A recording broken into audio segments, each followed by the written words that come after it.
Hello again and welcome to another 140k Imperial Guard Tactics video, and today guys I'm excited to talk to you about my new and improved Armageddon Steel Legion Mechanized Infantry Guard Force.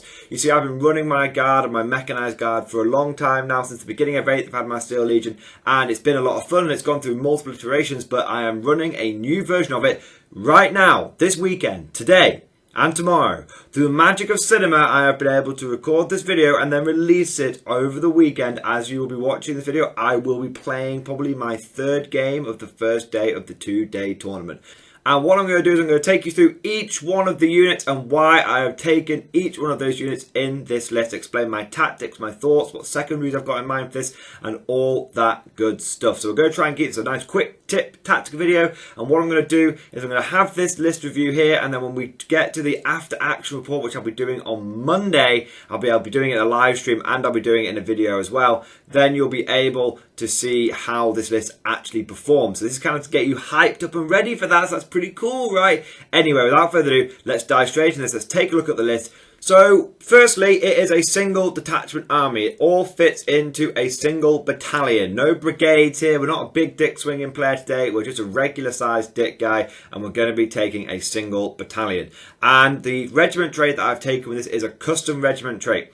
I've gone for the classic Gunnery Experts and Spotter Details. Now, recently I've been trying things out like Gunnery Experts and Jury-rigged repairs so that the vehicles are able to self-repair. But this time I thought, you know what? I want to go for firepower and I need to be able to get bigger advantage out of my Medusa and out of my Demolisher tanks. So because that's where the core of my firepower is. In previous lists I've had more long-range firepower. So it's been like, okay, well I don't need Spotter Details because I don't need the X6 range because I've got like 5 battle cannons in this list.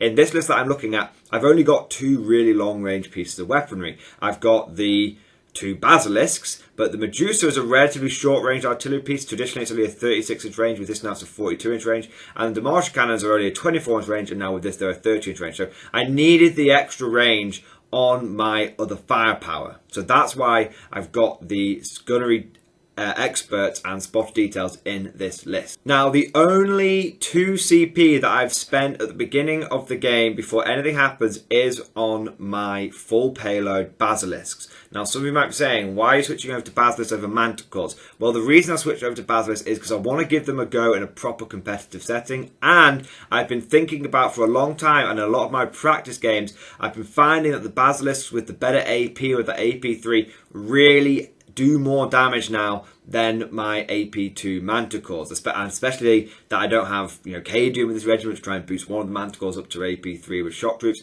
So that's why we've got basilisks. But of course, I still take them with full payload because you really can't afford to take anything like a manticore basilisk without full payload. Now, we're going to come back to Basilisk in a second. Let's start off at the top of the list, at the HQ choices, and I've taken 3 tank commanders, 3 Leman tank commanders, and every single one of them has got a Demolisher cannon and triple heavy flamer. I had 5 points left over at the end of the list, so that's why one of them's got a heavy stubber. Okay, now, it's fairly self-explanatory what these do, but for those that maybe are new to the guard, triple heavy flamer Demolisher cannon tanks are really good bruiser tanks. Okay, they're good at getting close to the enemy, they're good at laying down solid, devastating firepower with those Demolisher cannons, and the triple heavy flamer means that even if the enemy locks them for combat, they have a good chance of just being able to burn their way out and not worry about it too much.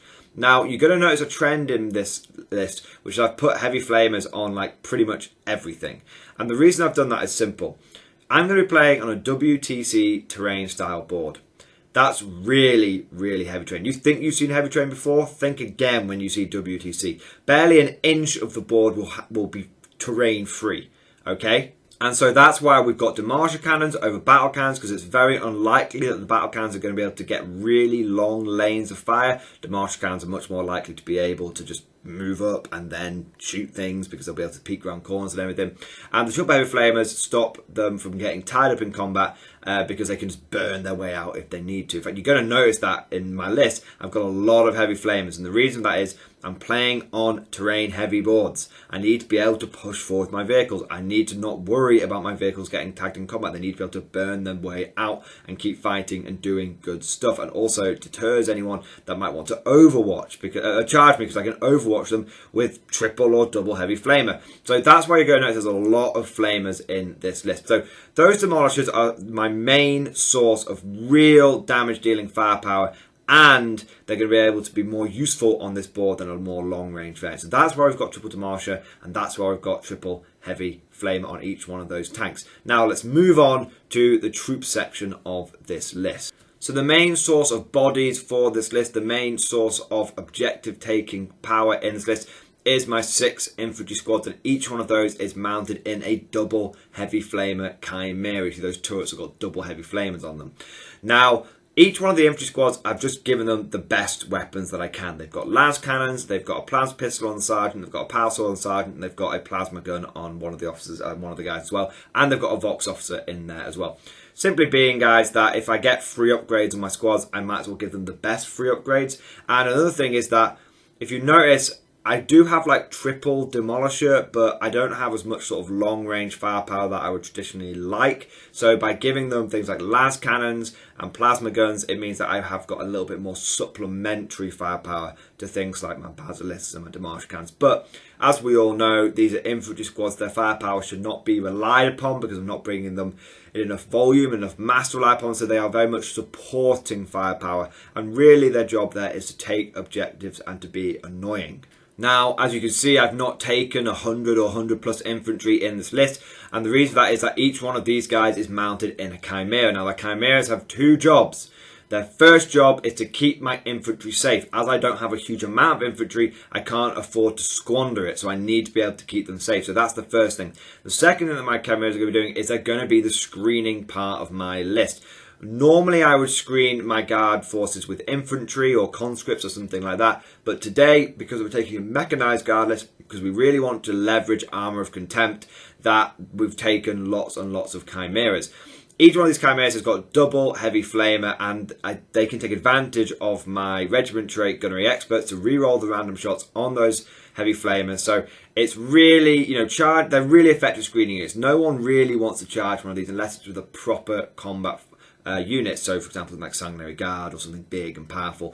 And if the enemy wants to charge a Chimera with a proper combat unit, then in some way I'm probably winning anyway, because the Chimera is a relatively low priority target in my list. You really want to be going at things like those Demolisher cannons, those Basilisks, and those and that Medusa. So the Chimeras are there to protect my limited infantry. How I see this in my own mind's eye is that, I've not got 60 infantry, I've actually got like 120 infantry, because each one of those Chimeras to me kind of represents an extra infantry squad, but it means I don't have to take a bigger detachment and tax units like if I was taking a brigade. So that's what I'm going to be using those Chimeras for. They are my screen, they are to protect my infantry, and they are to help me move the board aggressively. I don't need to worry about them getting locked in combat, because guess what? They've got those double heavy flames, which is absolutely fantastic. So that's the core of the objective taking. That's the core of the secondary achieving. That is my Chimeras and my infantry. Now, supporting the Chimeras and infantry is a couple of platoon commanders. Now, you cannot leave home without a couple of platoon commanders in a list like this. You still need that ability to be able to do some moves here and there. You still need that ability to be able to maybe jump out and get some take aim or some first rank fire, second rank fire. You need a couple of officers. Now, I have tried running a list like this in the past where I've taken just like one company commander, but it's just not quite right. How I tend to run this list is I'll run 2 sort of wolf packs of Chimeras, and each one of those wolf packs is like an armoured platoon, and I'll have 3 squads of infantry supported by a single platoon commander. And that, in this day and age with the way orders work now, where you give it to one squad and it can go out to multiple squads, that works really, really, really well. So what I'm saying is you just need 2 platoon commanders. Now, how I'll tend to run them is, like I said, in those sort of 2 armoured platoons, where I'll have like 3 squads and an officer and 3 squads and an officer. Or what I'll have them do is I'll have the squads that are just going to be sitting at the back holding objectives and not really doing very much. I might give one of those platoon commanders a lone wolf mission, and what I do is I put him with 1 squad in a Chimera, and they're going to like go up a flank and maybe take an enemy's objectives off them with OBSEC and all that kind of good stuff. And it's helpful when you're doing a mission like that you do have your platoon commander there, because if you jump out of the Chimera and you're unable to like get enough firepower to sneak that enemy objective away from them, you just needed to wish that you had that 25 point platoon commander there, it's a shame. So that's why I have those 2 platoon commanders. They give me plenty of orders. They allow me to maximise all of my little tricks and tips as a guard player. Orders are really fundamental, and I can use them in a variety of ways. I can use them to just support a general mechanized infantry push, or I can use them to go off on like lone wolf missions and all that kind of good stuff as well. So that is the 2 platoon commanders, that is the 6 infantry squads, and that is the 6 chimeras. Now let's get to the final part of the list, the indirect firepower, the basilisks and the Medusa. So the final part of the list is probably one of the most important parts. It is my indirect firepower. Now there's a couple of reasons why this is really, really important. A generic reason is I need to be able to support my other firepower on my list, which is my Demolisher tanks. Demolishers are great, but they can have that risk if they drive up, they kill something, and they die. Having something like Basilisks and Medusas, those artillery pieces that can just sit back, just pound away every single turn. Your opponent's got so much else to deal with. They've got those Demolishers to deal with. They've got those Chimeras full of heavy flamers and infantry to deal with, that the Basilisks and Medusas just get to pound away every single turn. And the thing is about Basilisks and Medusas that they're deceptively powerful. Because they don't tend to do a huge amount of damage in one go, like a Manticore, which could fire 12 missiles and get like 6 hits, and then some of those hits explode, and then it goes all crazy. Those are quite high priority, and what you tend is your opponent will try and get rid of those. But Basilisks don't do as much damage in one go, but they fire every single turn, which is really, really nice. And so what you find is over the course of the game, those Basilisks and that Medusa does just as much damage as your Manticores do, but they're unlikely to draw the ire of your opponent. So that's the first thing. It's supplementary firepower, but it's more than supplementary. It's not like the infantry squads. It's more like supporting firepower, and also that's why I've chosen those units over something like Manticores. Because as we all know, Manticores struggle with limited shots now, and the limited shots actually matter because of Arm of Contempt, meaning that you kind of wish you had a 5th turn to really squeeze the juice out of them, and they're more expensive, so that's why I've switched over to Basilisk. The Medusa is also there because it's not a full payload artillery piece. You can't make a Medusa full payload, but it is a D6 damage weapon. It's essentially another Demolisher cannon there. Now, of course, it only fires D6 shots rather than 2D6 shots like a regular Demolisher cannon on a grinding advanced Leman Russ. But the thing is that it is much cheaper than a Leman Russ at 140 points or so, and also it's got the indirect fire. But, unlike, say, like taking a 3rd Basilisk, which would just have like D3 damage, it wouldn't really be worth it. D3 damage is very, very poor. The fact it's got D6 damage is just really, really nice, and it's got the higher strength, and it's got the great AP. So that's why we've got the Basilisks and the Medusa over things like the Manticore, because they've all got high strength, high AP, high damage, which is really, really, really, really good. Now, another sort of thing I want to mention with this is that these Basilisks, the reason why these Basilisks and these artillery pieces are so important is because I'm not bringing as much Leman Russ firepower as I would normally like. When I've run my Mech Guard, Armoured Guard forces before, I tend to roll with like 5 Leman Russes, but that's not really possible anymore. So instead of seeing like 2 regular Leman Russes here, instead for about the same points, I've taken 2 Basilisks and a Medusa. Now, I'm not sure if that firepower is going to work out to be about equal, but hopefully, like I said, over the course of the game, they will fire more often, and they'll be able to do, all right. Unlike those Demolisher tanks which might roll out, and after turn 3, I've got no Demolisher tanks left.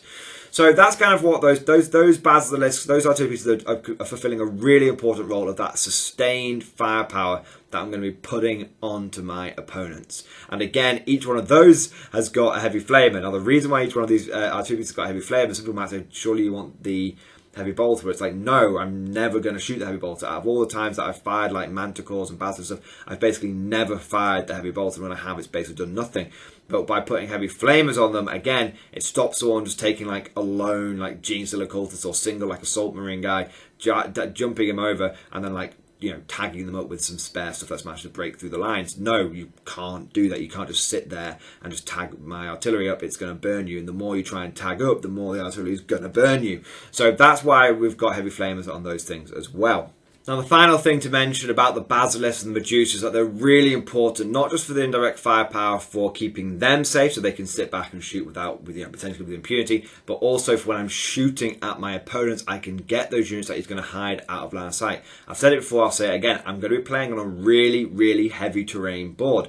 I cannot have units where my opponent can just sit them at the back of the board, holding his own objective, getting in like 4 primary points a turn, and just being really awful. I need to be able to pick those 5-man squads up, those cheap objective squads up easy, peasy and force my opponent to play the game that I want to play. I've actually done a video yesterday talking about how important indirect fire is. It's one of the 2 top mistakes that I see people making all the time with Guard. And so rather than me going into the details of exactly why indirect firepower is so important, I'm going to link it at the end of this video. And you guys, if you've got like autoplay set, can just let this video roll straight into the next one. You don't even need to do anything, and then you'll be able to just understand how important indirect firepower is. And that's why I've, out of my 6 main damage dealing units between the tanks and the artillery, half of my main damage dealing units are indirect fire ones. That's how important indirect fire is. So that covers the list. That covers why I'm taking stuff. In terms of secondaries that I'm going to be taking for this, I'm thinking that I definitely want to be doing something like boots on the ground. I've got the mobility to be able to like drive an infantry squad up there, get out, or sit in the corner having a good time.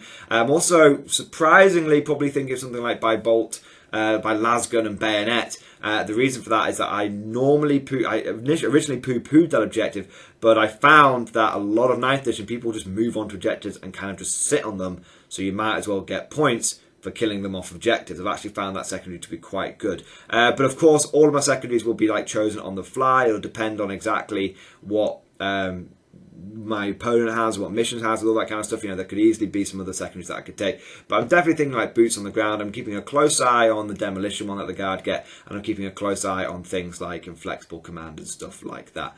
So for inflexible command, I should be able to get fairly easily with like the Leman Russes and stuff, but and the infantry, of course, I've got my officers there as well. But inflexible command's not quite as good in this list. Certainly would rather be looking at something like boots on the ground, which I think will get me lots of points. I think I could easily get 3 points a turn out of boots on the ground with this list. Maybe even something like banners to get another like sort of easy 10 points, and then the last one go for like maybe a killing one, or depending on what my opponent brings. So this is not as easy as just like taking a pure infantry force and being able to pre-pick all of your secondaries and basically max them all out before the game even starts. But this list will be like, I've got 2 certain ones, and I've got 1 that I'll be sort of taking based on what my opponent has. So that's the list, that's the thoughts I've got on it. But of course, let me know what you guys think about what secondary stuff that I should be taking with this list and all that good stuff. So that's it for today's video. I hope you've enjoyed it. If you have, please consider giving it a like and a subscribe and a comment and all that kind of good stuff. I'll be totally honest and open with you guys. Any additional interaction that you give this video massively boosts it on the all-knowing and omniscient YouTube algorithm. Praise be to the almighty algorithm! So any additional interactivity that you can give it really does help give it a boost. So massive thank you to all of you that do go ahead and do that. If you've really enjoyed today's video and you want to go the extra mile for supporting the Mordian Glory channel, then please consider becoming a channel member or Patreon supporter. It's thanks to the very generous support of my channel members and my patrons that I'm able to go to so many tournaments. I go to at least 1 tournament every single month, and I'm able to get loads of frontline experience, build lists, test lists, actually stress test them properly, and bring the results back and share them with you guys. So they're not just theory crafting lists, they're lists that have been tested in the fields of battle, and you can see how well they do. So if you're interested in supporting the Mordian Glory channel and seeing more content like this, please consider becoming a channel member or Patreon supporter. And I just want to take a moment to say a shout out to the latest channel members and Patreon supporters. So massive thank you to Scaldops, Golden Dragon Games, Jezza Shredder, Alex, Commander Baneblade, Colton Long, Friendly Neighbourhood Sunwheel, Bill Sullivan, Star Captain 007, Mitchell Brodu, and Carl Heinz Mackenzie. All of these people have become channel members recently. I just want to say a massive thank you to all of you. Really, really, really appreciate the support. I also want to say a big thank you to all the latest Patreon supporters as well. So massive thank you to Peter Leonard, Cameron Lincoln, Jimmy Krekin, Nicholas Lewis, Alexi Menza, and Navy Veteran for becoming Patreon supporters. Thank you guys. I really appreciate that support. And before we finish today's videos, I just want to take a moment to say a personal, heartfelt thank you to all of my top tier Patreon supporters. These are the people who have truly gone above and beyond the call of duty when it comes to supporting the Mordian Glory channel. And so I want to say just a personal thank you to them. So massive thank you to Navy Veteran, Alex Stengal, John Stubbs, Nicholas Walsh, Swordfish Trombone, Diesel Fox, and Ross Miller, and Tom Sutton, and August Varney for being War Master tier patrons. Massive thank you guys. Your just amazing generosity is fantastic. And so there's not much more I can say, but I just want to say just thanks, guys. Like, I really, really appreciate like the support you've shown and the faith you've shown in me as a content creator. So massive thank you. But that's it for today. I hope you enjoyed today's video, and of course, as always, I'll see you guys next time.